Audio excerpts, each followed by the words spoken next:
In this episode, Living Heroes of Tsushima.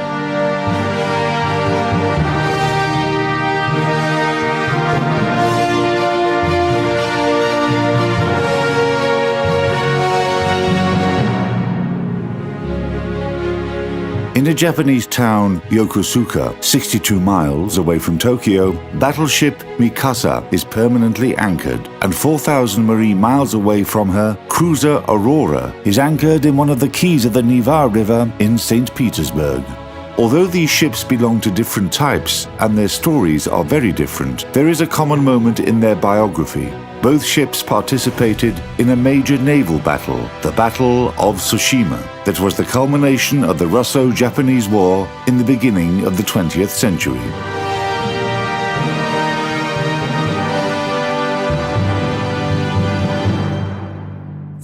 In 1895, Japan defeated China and occupied the Liaodong Peninsula, where a warm water seaport, Port Arthur, was located. The port was very important for the Russian Empire. Together with European states, Russia used military and political pressure to make Japan renounce that peninsula, and later signed a contract of lease for that territory with China for 25 years. Using the opportunity of the Yihetuan movement, also known as the Boxer Rebellion, Russia expanded into Manchuria and Korea. The Japanese were very worried by the expansion policy and decided to start preparations to reinforce their fleet. Within 7 years, the Japanese fleet was reinforced by 4 new cruisers and 4 battleships. Battleship Mikasa, built in British dockyards, became the most powerful new ship of the Land of the Rising Sun.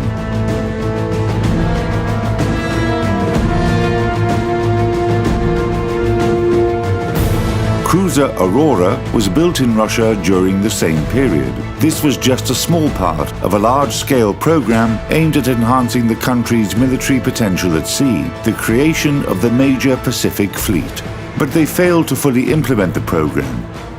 On February the 9th, 1904, Japanese ships attacked Russian fleet near Port Arthur.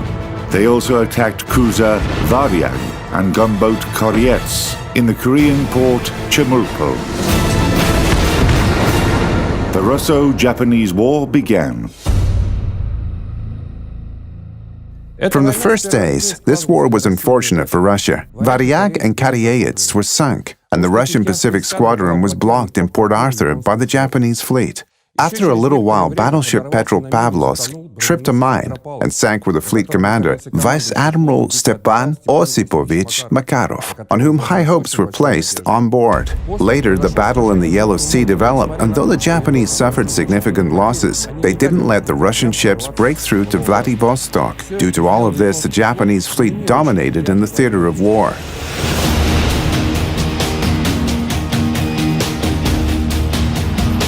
In April 1904, Russia started the formation of the 2nd Pacific Squadron.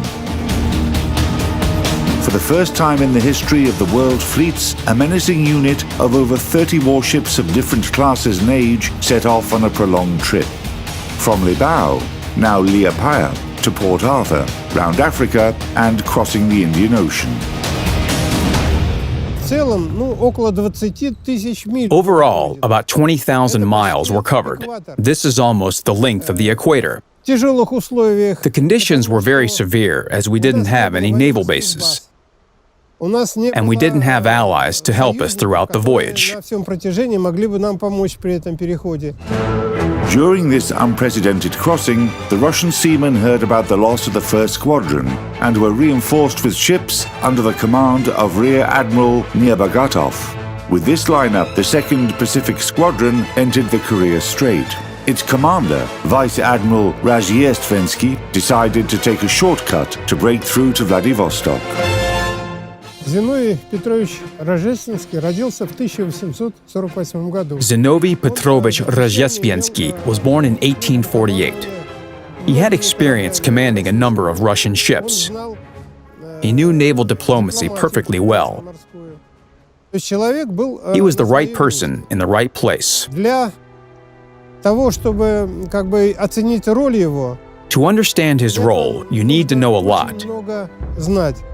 И как бы почувствовать себя в то And время experience the на bridge of a мостике headquarter ship in that главного moment. корабля.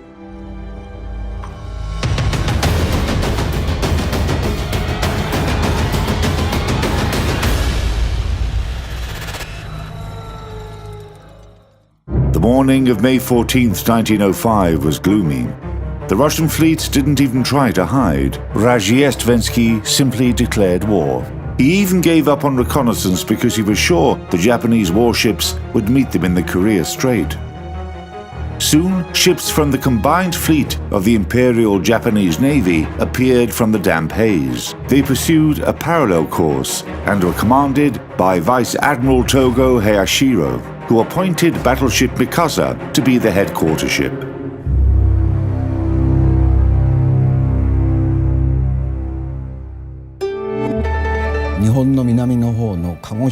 Togo Hirashiro was born into a samurai family of Kagoshima. When he was 18 years old, he participated in the Anglo-Satsuma War as one of the samurai.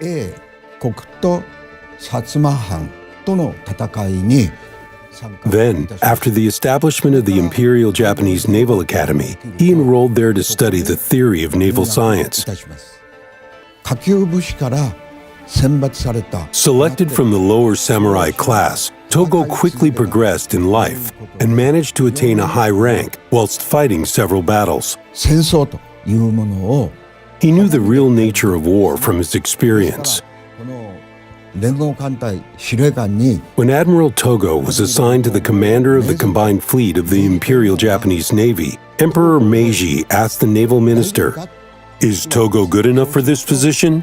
The minister answered, "Yes, because he has a great deal of personality and is known as a very lucky guy." The emperor was satisfied with that comment.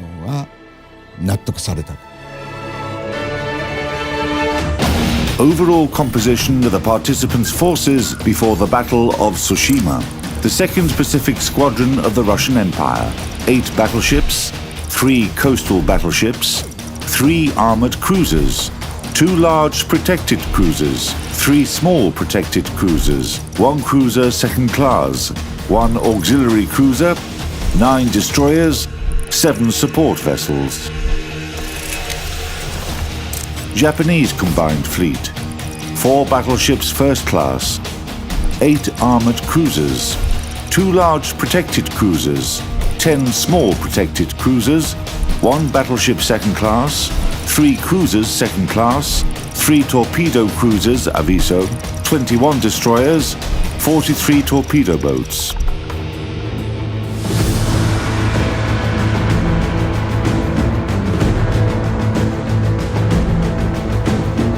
Gradually, the Japanese fleet started approaching the Russian squadron. Admiral Togo took a risk straight away, preparing to envelop the head of the adversary ship column with a circular maneuver. At the same time, Russian battleships opened preliminary fire.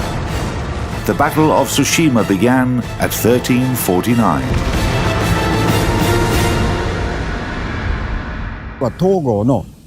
People say that Togo employed the tactic of crossing the T in the Battle of Tsushima, taking position ahead of and perpendicular to the adversary's ships. But the actual maneuvers of the ships were like this.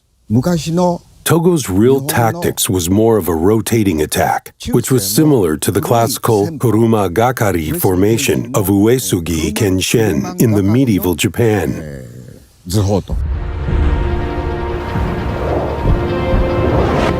At the very beginning of the battle, a signal flag appeared on battleship Mikasa.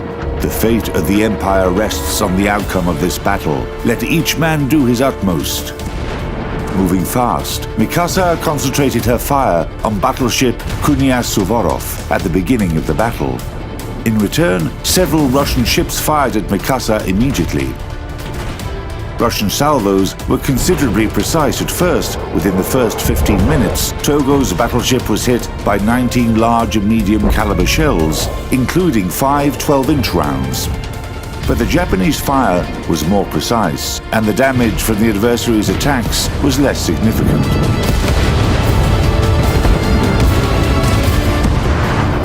During the battle, luck was on Togo's side.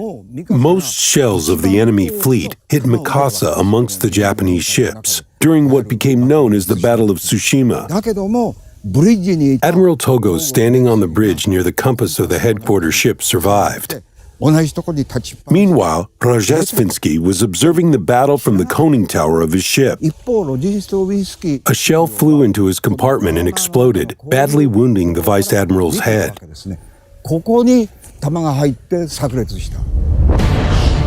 The battle continued for over 40 minutes more before the Russian squadron commander received a second wound. During this time, one Russian battleship sank and two other battleships were seriously damaged. A third ship took the lead of the squadron, trying to break through to Vladivostok.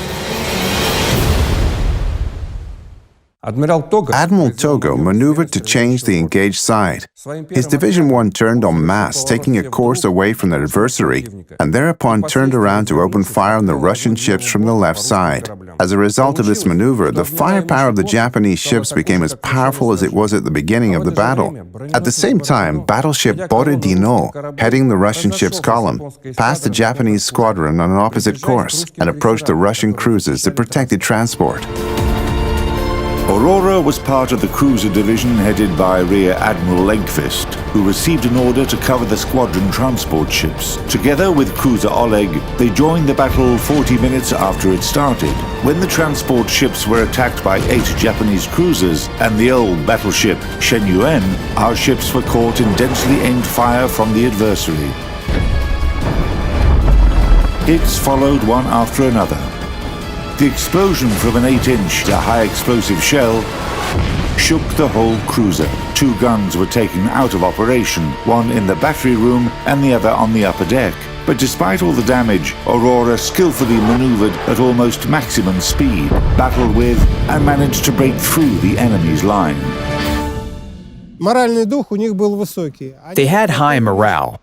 They were prepared for battle, for victory, and naturally willing to sacrifice themselves. Japanese shells exploded nearby, and Aurora was pierced by shell fragments. During the battle, 9 people were killed.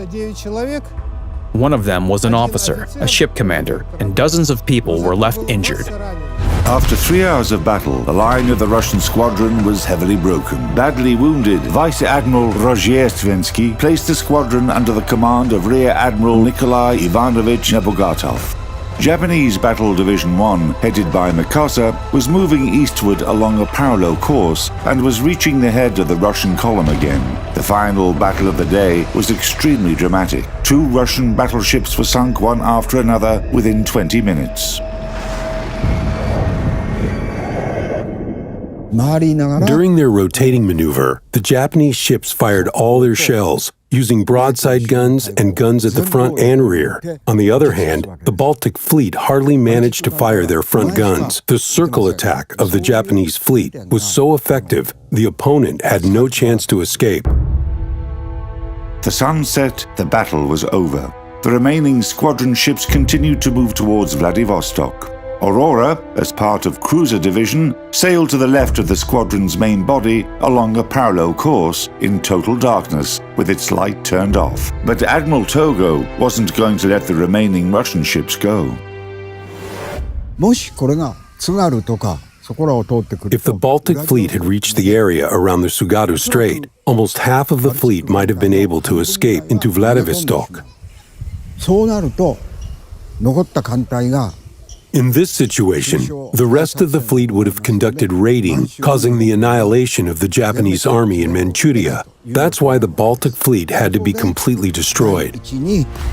For this reason, night attacks from the torpedo boats started after the daytime battles. Using these tactics and the power of the Mikasa, Japan managed to defeat Russia. On the following day, with the remaining ships shot down, all hulls breached, and surrounded by the enemy's fleet, Rear Admiral Nebogatov surrendered to Vice Admiral Togo. Only 4 cruisers and 3 torpedo boats managed to escape the Tsushima trap. Aurora was one of them. Countering torpedo boat attacks, escaping 17 enemy torpedoes, the cruiser avoided being captured and sunk.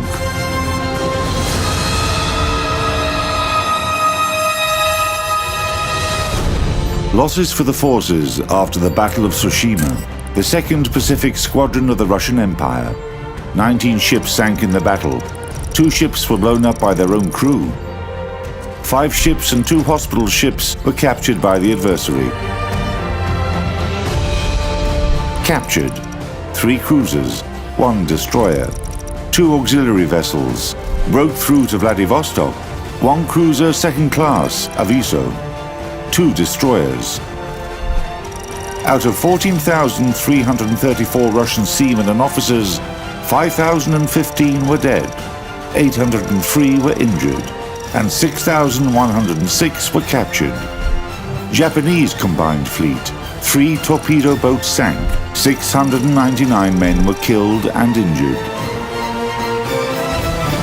After the Battle of Tsushima, the Russian fleet practically ceased to exist in the Pacific, and soon a treaty of peace was signed that was obviously unfavorable for the Russian Empire. Since that time, 110 years have passed, and there are only 2 ships left that participated in that dramatic battle, a Japanese and a Russian one.